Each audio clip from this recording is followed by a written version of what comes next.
يا أيها الراتب ليه بتتأخر؟ ده انت مغرد ما تشرف يومين وتتبخر،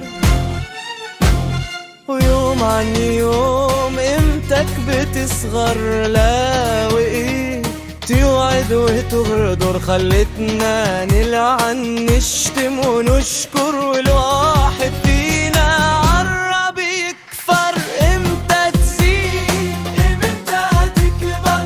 الكل عارف ان انت منظر، والميت جنيه يا دوب تساوي كيلو رز وكيلو سكر. يا ايها الراتب ليه بتتأخر؟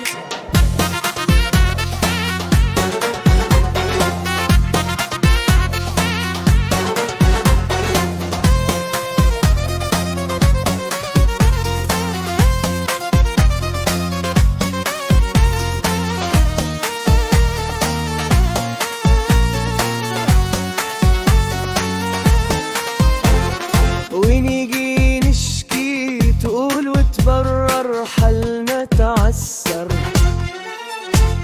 وكل يوم نشكي ونتحسر، ويوماتي نخسر، وبعدين نستناك تقوم تتأخر. يا أيها الراتب ليه بتتأخر؟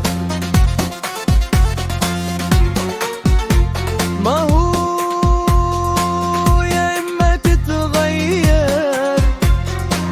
الظروف تتغير، وعشان ده يحصل بلاش تتدخل، لحسن خلاص